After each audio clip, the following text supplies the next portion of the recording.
नमस्कार मंडळी.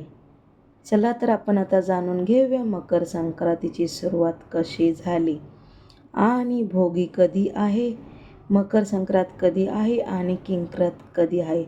या 3 सणांना काय महत्त्व आहे ते आपण आता बघूयात. पौष महिन्यातील महत्त्वाचा सण म्हणजे मकर संक्रांत. दरवर्षी 14 जानेवारीला आपण मकर संक्रांत साजरी करतो.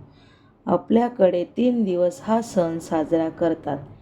13 तारखेला भोगी, 14 तारखेला संक्रांत आणि 15 तारखेला किंक्रात असे याला म्हटले जाते. संक्रांत म्हणजे संक्रमण, ओलांडून जाणे किंवा पुढे जाणे असा त्याचा अर्थ घेतला जातो. मकर संक्रांतीचे महत्त्व काय आहे? मकर संक्रांतीबद्दल अनेक कथा सांगितल्या जातात. मकर संक्रांतीच्या दिवशी संक्रांती देवीने संकासूर नावाच्या राक्षसाचा वध केला आणि सर्व लोकांना सुखी केले. त्या दिवशी सूर्य मकर राशीत होता, म्हणून त्या दिवसाला मकर संक्रांती असे नाव पडले. दुसरी एक कथा अशी आहे की मकर संक्रांतीच्या दिवशी भगवान विष्णूंनी राक्षसाचा वध करून त्यांचे मस्तक मंदार पर्वतात पुरले. राक्षसाचा वध केल्यामुळे वाईट आणि नकारात्मकता दूर झाली. म्हणूनच आपण मकर संक्रांतीच्या दिवशी तिळगुळ घ्या, गोड बोला असे म्हणतो. एकमेकांमधील नकारात्मकता दूर करण्याचा प्रयत्न करण्यासाठी हा दिवस योग्य आहे. मकर संक्रांतीच्या पौराणिक कथेनुसार भगवान सूर्यदेव धनु राशी सोडून मकर राशीत प्रवेश करतात. मकर राशीचा स्वामी शनिदेव आहे, म्हणूनच मकर राशीत प्रवेश केल्यावर सूर्यदेव आपल्या पुत्राला भेटायला जातात असे म्हटले जाते. मकर संक्रांतीला गंगा, गोदावरी, प्रयाग आदी पवित्र नदी स्नान करणाऱ्याला विशेष महत्त्व आहे. सर्व तीर्थामध्ये वारंवार स्नान केल्याने जे पुण्य प्राप्त होते तेच पुण्य मकर संक्रांतीच्या दिवशी एकदा गंगा सागरात स्नान केल्याने प्राप्त होते. अश्वमेध आणि वाजपेय यज्ञ करण्यासारखे पुण्य प्राप्त होते असे मानले जाते. कारण मकर संक्रांतीच्या दिवशी सागर पुत्रांना वाचवताना गंगा सागराला जाऊन मिळाली होती. याची एक कथा सांगितली जाते. सगर राज्याने अश्वमेध यज्ञ केला आणि विश्वविजयासाठी आपला घोडा सोडला.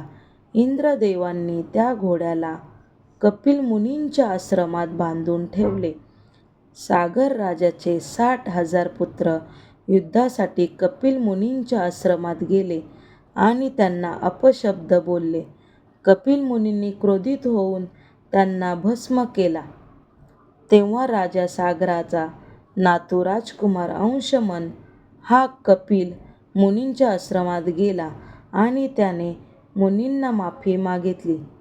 आपल्या काकांच्या उद्धाराचा मार्ग विचारला. तेव्हा कपिल मुनींनी सांगितलं, गंगेला पृथ्वीवर आणावे लागेल. अंशुमनने कठोर तपश्चर्या केली आणि त्यातच आपले प्राण दिले. आपल्या आजोबांचे तप भागीरथ पुढे घेऊन गेला. हा भागीरथ राजा दिलीपचा मुलगा आणि अंशुमनचा नातू होता. भागीरथच्या तपाने गंगा प्रसन्न होऊन पृथ्वीवर आली, पण तिच्या प्रचंड प्रवाहाने पृथ्वीवर हाहाकार माजला. तेव्हा भागीरथाने भगवान शंभो शंकराची तपश्चर्या केली, जेणेकरून महादेवाच्या जटेतून गंगेचे पाणी पृथ्वीवर प्रवाहित होईल.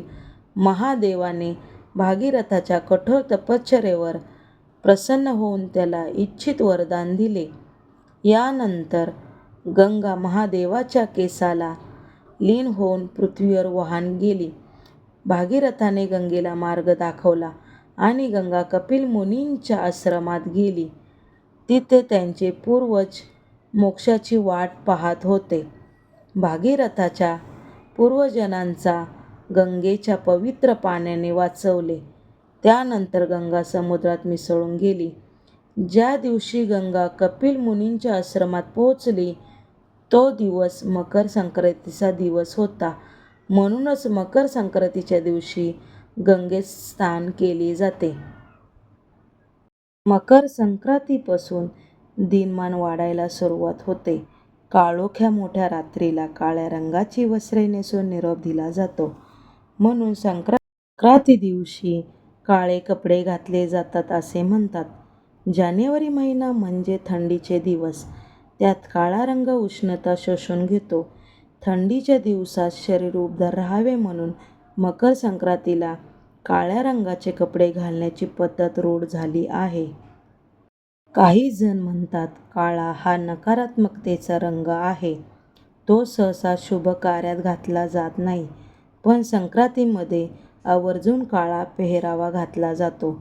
त्यावर हलव्याचे दागिने घातले जातात. म्हणजे फक्त काळा असे होत नाही तर त्या दागिन्यांच्या रूपात पांढरा रंग एकरूप होतो.